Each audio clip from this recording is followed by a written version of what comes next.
قال انہم اخبث قوم اذا عرفوا انک قائد قالوا نحن نؤتیک حقک. کہنے لگا میری قوم جو ہے نا بڑے خبیث ہیں. جب ان کو پتہ لگا کہ میں آپ کو شکایت کر رہا ہوں، کہنے لگے ہم آپ کا حق دیتے ہیں.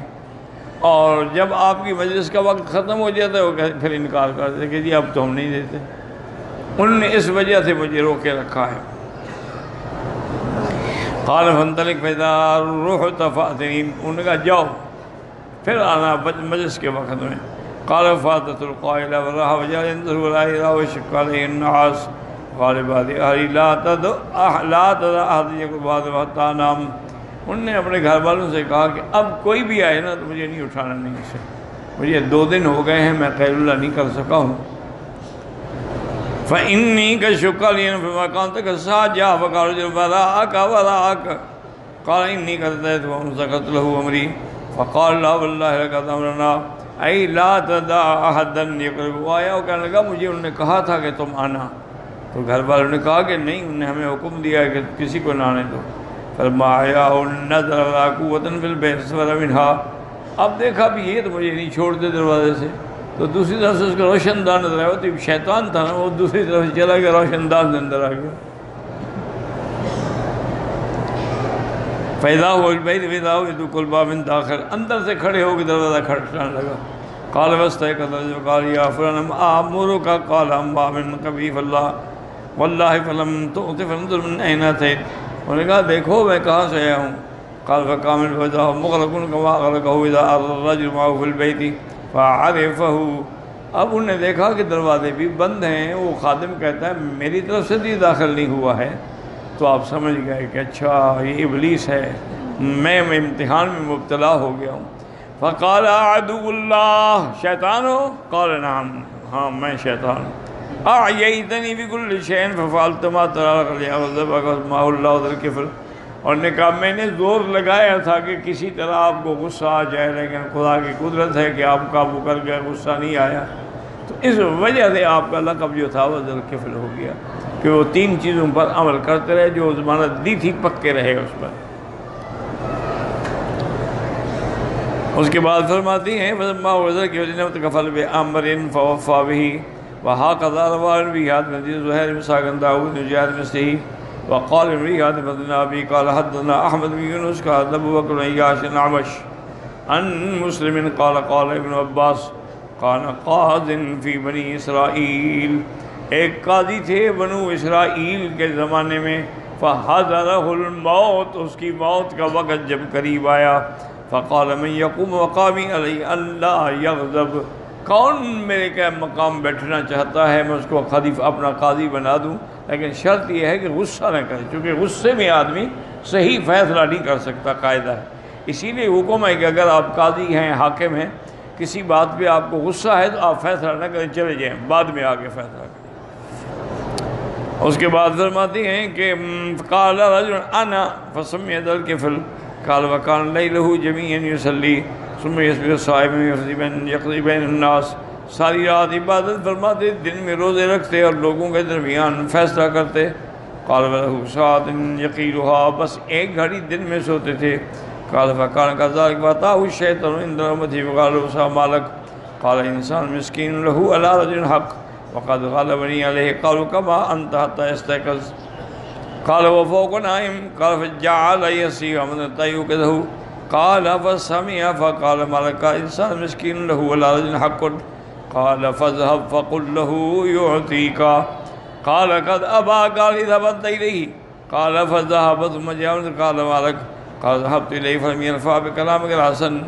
آپ نے بھیجا کہ اس کے پاس جاؤ تمہارا حق دے دے گا. انہوں نے کہا میں گیا تھا تو بات ہی نہیں سنی اس نے.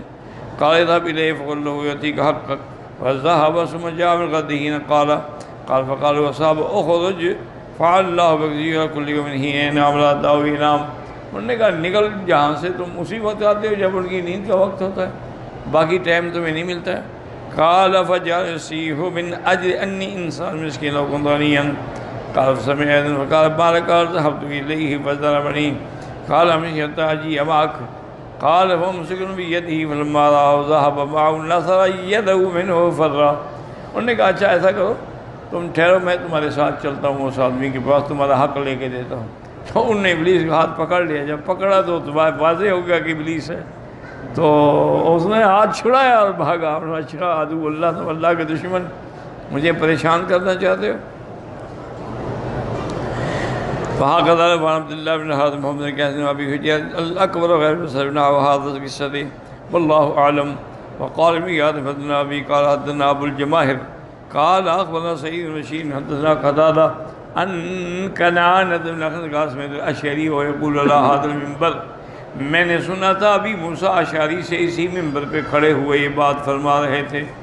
ما کان ذو الکفل بنبی، وہ نبی نہیں تھے. ولیکن کانی فی بنی اسرائیل صلی وسلم کل یوم میت صلاۃ 100 رکعت روزانہ پڑھتے تھے. فتکفر له ذو الکفل من بعدہ وقال یصلی کل یوم میت صلاۃ سمیت الکفل. تو ان کے بعد جو آئے وہ بھی اسی طرح، تو اس لیے ان کا لقب ہو گیا، وہ نبی نہیں تھے. وقد رواہ الجری حدیث عبد الرزاق عن معمر ان قتادہ قال ابو موسیٰ الاشعری ذکر ابن کثیر اللہ اعلم. اصل میں ایسے ہوتے ہیں. ہندوستان کی تاریخ میں بھی ایک بادشاہ گزرے ہیں، جب ان کا وقت دیکھا کہ میں بوڑھا ہو گیا ہوں، اب مجھ میں ہمت نہیں رہی، تو اس نے سوچا کہ میں اپنے قائم مقام تخت پہ کس کو بٹھاؤں.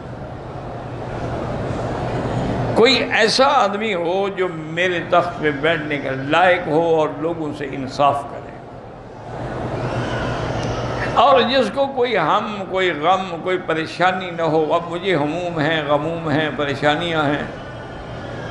تو کہنے لگے اچھا ایک تاجر ہے جو میرا ہمسایہ ہے، بہت بڑا تاجر ہے، بڑا پیسہ ہے، اس کو تو کوئی غم نہیں ہوگا نا. میں اس کے پاس جاتا. اس کے پاس آئے گا، السلام علیکم، حال احوال کیا. کہنے لگے بھائی الحمدللہ آپ کا اتنا بڑا کہا، آپ کو کوئی پریشانی تو نہیں ہوتی؟ کہا پریشانی؟ مجھے تو رات کو نیند ہی نہیں آتی. انہوں نے کہا تمہیں کیا ہو گیا اللہ کے بندے؟ انہوں نے کہا کیا ہو گیا؟ جب سے اللہ نے مجھے دولت دی ہے سارے رشتہ دار میرے مخالف ہو گئے، ہر وقت مجھے جان کا خطرہ ہے. تم کہتے تمہیں غم ہی کوئی نہیں ہے.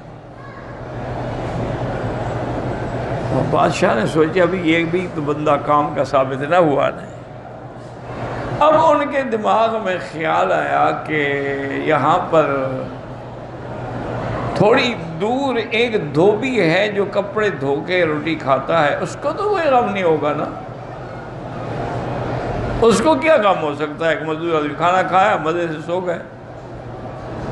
بادشاہ نے لباس تو بدلا ہوا تھا نا، لوگوں کو پتہ نہ لگے. آیا تو اس کو ملے، السلام علیکم، کیا ہے بھائی، خیریت ہے، کیسے کام؟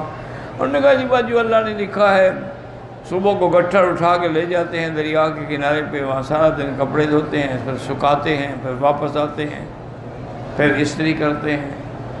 بس روٹی روٹی چل رہی ہے الحمدللہ، بچے بھی کھا لیتے ہیں، ہم بھی کھا. نے کہا آپ کو کوئی غم ہے؟ اس نے کہا یار غم بھی کوئی مجھے نہیں ہوگا تو کس کو ہوگا کہ میں اتنا نہیں کما سکتا کہ بچوں کی روٹی پوری کر سکوں. تو مجھے غم نہیں ہوا تو تمہیں غم ہوگا. انہوں نے کہا ابھی یہ بندہ بھی میرے کام کرنا نکلا، اس کو بھی تو اپنا غم کھا رہا ہے. چلتے چلتے بادشاہ گیا ایک جنگل کے کنارے، دیکھا کہ وہاں ایک جھوپڑی بنی ہوئی ہے. انہوں نے کہا پتہ کرتے ہیں اس جھوپڑی میں کون ہے. جب وہاں گئے اور جھوپڑی پہ آواز دی تو اندر سے ایک بزرگ نکلے، ماشاءاللہ بڑی خوبصورت داڑھی اور بڑا منور چہرہ. سلام کیا. بارش شروع ہو چکی تھی شدید. وہ ان کو اندر لے گیا، جا کے اندر بٹھایا اور اس نے کہا کہ جی اب میں آپ کی کیا خدمت کر سکتا ہوں؟ انہوں نے کہا خدمت کی ضرورت نہیں ہے، بہرحال تمہیں یہاں پر دیکھ کے مجھے بڑا ترس آیا ہے کہ ایک جنگل ہے، جھوپڑی ہے، کوئی رہنے کا ٹھکانہ نہیں، کوئی رہنے کا مسئلہ نہیں. میں تو